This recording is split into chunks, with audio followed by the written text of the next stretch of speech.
హైదరాబాద్ లో కన్సల్టేషన్ మరియు 3500 రూపాయల colour Doppler test Avis hospitals లో ఉచితంగా పొందండి.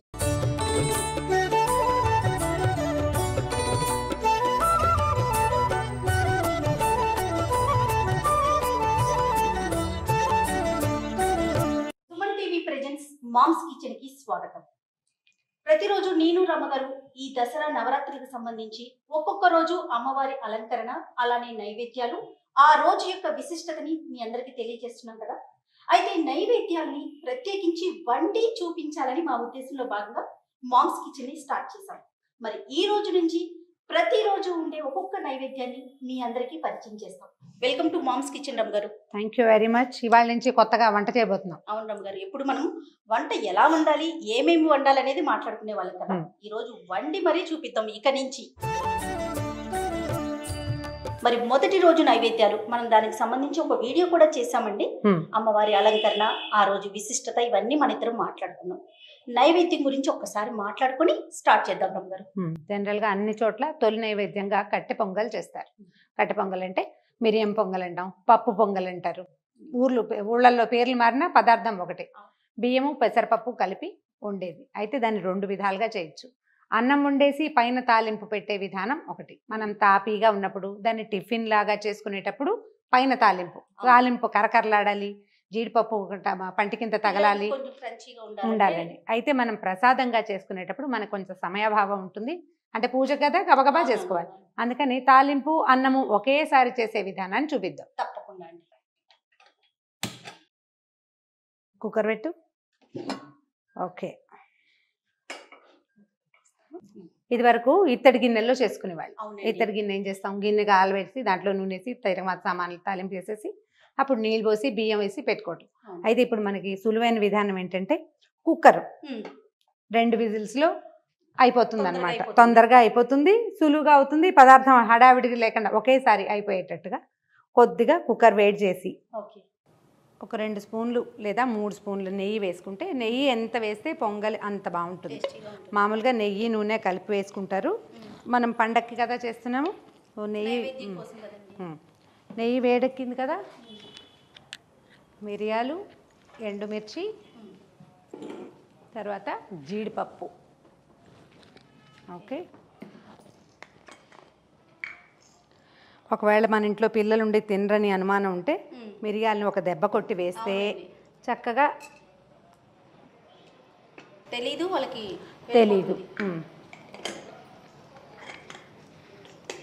మిరియాలను కొద్దిగా వేకనిచ్చి, అంటే కొంచెం టపటపలాడతాయి.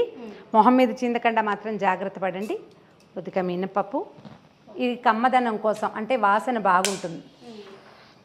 మినపప్పు కూడా కొంచెం వేగుమొహం పట్టాక జీలకర్ర,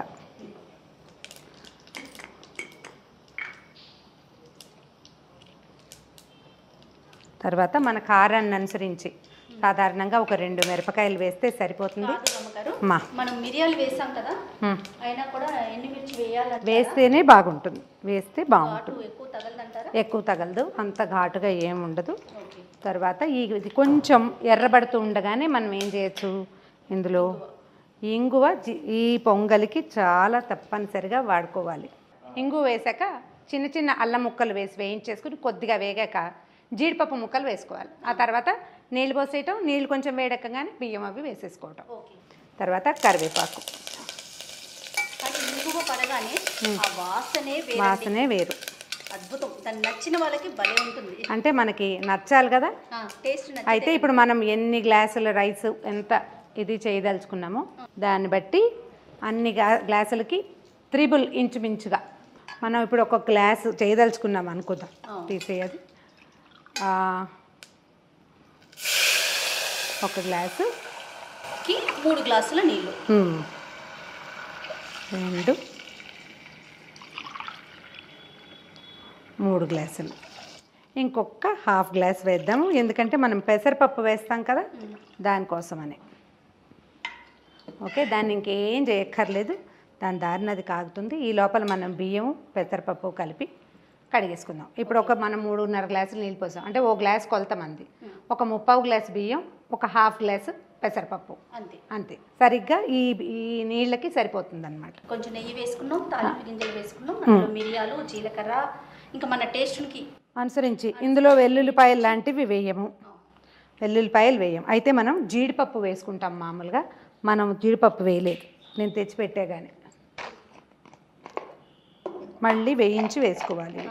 నీళ్ళు వేడెక్కిపోయినాయి, నువ్వు ఒక స్పూను ఉప్పు వేసేసే. ఇందులో ఉప్పు వేస్తే పప్పు అన్నం ఉడుకుతాయా అలాంటి అనుమానాలు ఏమీ పడక్కర్లేదు. కుక్కర్లో అన్నీ ఉడికిపోతాయి, అంత పట్టదు, కొంచెం తగ్గించుకోవాలి. ఒక గ్లాసే కదా, అదేసి. తక్కువైనా పర్వాలేదండి, ఎక్కువైతేనే. అంటే పొంగల్లో తర్వాత కలుపుకోలేం. అవును, మన దగ్గర బియ్యము పప్పు కడిగి పెట్టుకున్నాం కదా, అది వేసేసుకోండి. ఏ నీళ్ళు ఎక్కువ వేడెక్కాల్సిన అవసరం కూడా లేదు. మీరు ఎంత స్పీడ్గా అయినా ఈ పని చేసేసుకోవచ్చు.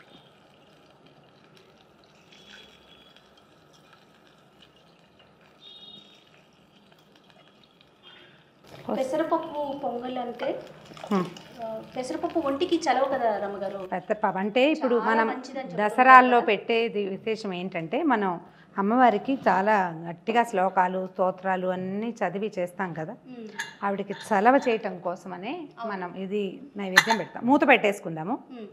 మూత పెట్టేశాక అప్పుడు మనం జీడిపప్పుని చివరికి తిరగమాత వేసుకుందాం. ఓకే, ఇదేంటంటే మనం పండగ కోసం చేసుకుంటున్నాము, తొందరగా అయిపోవాలి.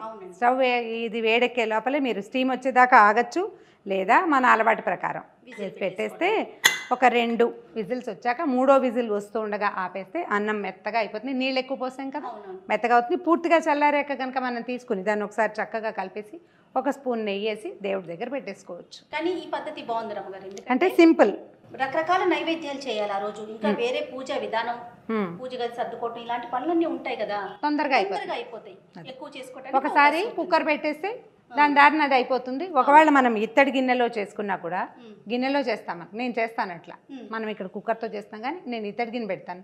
అందులో ఈ తాలింపు దినుసులు అన్నీ వేసేస్తాం, నీళ్ళు పోసేసి బియ్యం వేసేస్తాను. కొంచెం హైలో ఉంచితే కాసేపటికి అన్నం పొంగొస్తుంది కదా, అప్పుడు సిమ్లో పెట్టి ఒక మూత పెడితే ఒక 10 నిమిషాలు ఉంటే అన్నం కొంచెం వదులుగా మెత్తగా ఉడుకుతుంది, చాలా తొందరగా అయిపోతుంది. గిన్నె తీసుకెళ్ళి దేవుడి దగ్గర పెట్టేసుకోవటమే.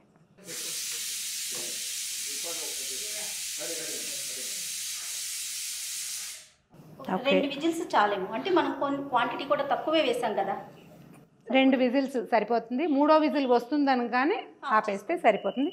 కుక్కర్ చల్లారేదాకా మాత్రం తీయద్దు, కొంచెం అన్నం ఉడుకుతూ ఉంటుంది కాబట్టి. పెసరపప్పు చాలా చలువ అంటారు కదా రమ్మగారు. చల్లగా ఉంటుంది, అరుగుదల బాగుంటుంది. మనం మిరియాలు అల్లం వేస్తాం కదా, దానివల్ల అరుగుదలకు వస్తుంది బాగా.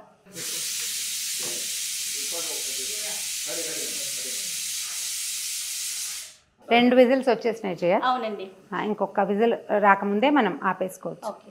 ఇది వరకు మనం నీళ్ళు పోసి ఉండేం కదా, పాలు పోసి కూడా ఉండేవాళ్ళు, ఎక్కువ కమ్మగా ఉంటుందని చెప్పి. కొంచెం పాలు పోస్తే కాస్త మెస్సీగా అవుతుంది, కుక్కరు పైకి వచ్చేసి అంతా మీగడగా అయ్యి అలా అవుతుంది. కానీ పాలు పోసి వండినా కూడా చాలా కమ్మగా ఉంటుంది, బాగుంటుంది అనమాట. లేకపోతే మనం ఇట్లా చేసుకుంటాం. యాక్చువల్గా మనము మామ్లో రెగ్యులర్గా వీడియోస్ కంటెంట్ మాట్లాడుకుంటూ ఉంటాము. అలానే కొన్ని వంటలు ఉదయం పూట చేసుకునేవి, టిఫిన్లు కానీ స్నాక్స్ కానీ, రకరకాల పచ్చళ్ళు పళ్ళు ఎన్నో మాట్లాడుకున్నాం కదా. మాకేమనిపించిందంటే వాటిని చేసి చూపిద్దాం. ప్రతిదీ కూడా కొంచెం టైం పడుతుంది, కానీ టైం పట్టినా కూడా ఖచ్చితంగా అందించాలి, ఈ కంటెంట్ కూడా తీసుకెళ్ళాలి అని చెప్పి సుమన్ టీవీ మామ్స్ కిచెన్ని స్టార్ట్ చేసామండి. మంచి ఆలోచనే. అంటే ఇవన్నీ తెలిసినవే అయినా కూడా కొంచెం ఈజీ మెథడ్, తొందరగా అయిపోవటం. అయితే నాకైతే ఈ కాలంతో పాటు పాతకాలపు రుచుల్ని పరిచయం చేయాలని, అంటే నేనని వంటకాలు, నా వంట అంతా పాతకాలపు వంటే, పద్ధతులు అవన్నీ తప్పకుండా. అయితే చెప్తున్నా కదా, ఇది మనం పాతకాలపు పద్ధతినే, మరీ పాత విధానం కాకుండా ఇప్పుడున్న అవకాశాలను బట్టి కొంచెం తొందరగా వండేసుకోవటం.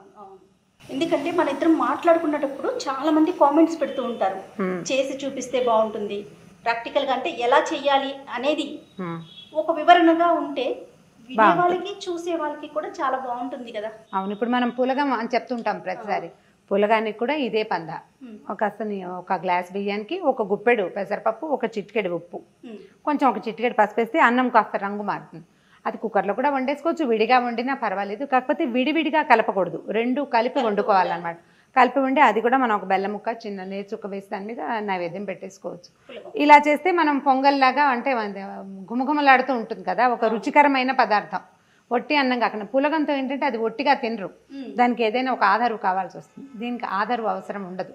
అమ్మవారికి ఇది పూర్తి స్థాయి నైవేద్యం అనమాట. ఇందులో చూడు మనం బలవర్ధకమైన నెయ్యి వేసాము, పెసరపప్పు అరగడానికి మనం మిరియాలు, అల్లము, జీలకర్ర ఇవన్నీ యాడ్ చేస్తాం కాబట్టి ఎక్కువ రుచిగా ఉంటుంది, ఆరోగ్యవంతంగానూ ఉంటుంది. కుక్కర్ వచ్చేసింది, తీసేద్దాం జయ. విజిల్ వచ్చేసింది. ఎస్, చూడ్డానికి బాగుంది చూడు, ఒకేసారి అయిపోతుంది. ఓకే, మీకు ఇప్పుడు ఒకవేళ ఓపిక ఉండి టైం ఉంటే చక్కగా మళ్ళీ కాస్త దీని మీద కొంచెం జీడిపప్పు, కాస్త కరివేపాకు తాలింపు వేసుకోవచ్చు. మనకు కావలసినంత మెత్తగానే వచ్చేస్తుంది. ఇది నీకు మధ్యాహ్నం దాకా కూడా గట్టిగా అవ్వదు, మెత్తగానే ఉంటుంది. ఓకే, చూపిద్దాం.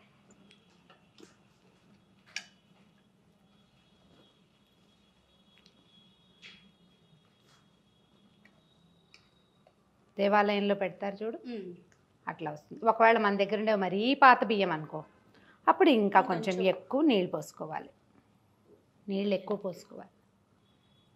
సాధారణంగా దేవాలయాల్లో ఎక్కువగా చేస్తూ ఉంటారు కదా రమ్మగారు, కట్టె పొంగలి ఎక్కువ చేస్తారు. అంటే ఇది ధనుర్మాసం రోజుల్లోనూ అప్పుడు ఎక్కువ చేస్తారు కదా. దీన్ని మనం దేవుడికి నైవేద్యం పెట్టేటప్పుడు పైన ఒక స్పూన్ నెయ్యి వేసుకుంటే బాగుంటుంది. దాంట్లో మీరు చూడు కనిపిస్తున్నాయి, జీలకర్ర, ఎండుమిర్చి కనిపిస్తుంది, జీడిపప్పులు కనపడుతున్నాయి, మిరియాలు కనిపిస్తున్నాయి, అల్లం ముక్కలు అన్నంతో పాటు కలిసిపోతాయి. మొత్తం కలిపి మనం ఒకటేసారి నైవేద్యం పెట్టేసుకోవచ్చు. పైన నైవేద్యం పెట్టేటప్పుడు జ్ఞాపకం పెట్టుకోవాల్సింది ఏంటంటే నెయ్యి వేసి నైవేద్యం పెట్టుకోవాలి. అంటే వండేటప్పుడు వేసాం కదా అని అనుకోకుండా పైన నెయ్యి వేసుకోవాలి. పైన నెయ్యి వేసి నైవేద్యం పెడితే సరిపోతుంది. అయితే మొదటి రోజు ఇప్పుడు కట్టె పొంగల్ మనం చేసి చూపించాం కదా రమ్మగారు, ఇది కాకుండా ఇంకేమన్నా పెట్టుకోవచ్చా దీంతో పాటు? దీంతో పాటు అంటే దేవాలయాల్లో తీపి బూందీ పెడతారు, తర్వాత శనగలు లాంటివి పెడతారు, పెసరపప్పు పెట్టచ్చు, బెల్లం వేసుకుని పెట్టచ్చు. ఇంకా ఏదైతే అది మనకి చేతొచ్చింది. ప్రధానంగా పెట్టేది కట్టెపప్పు. ఈ వీడియో కనుక మీకు నచ్చినట్లయితే లైక్ చేయండి, షేర్ చేయండి. మరిన్ని ఇంట్రెస్టింగ్ వీడియోస్ కోసం మా ఛానల్ ని సబ్స్క్రైబ్ చేసుకోండి.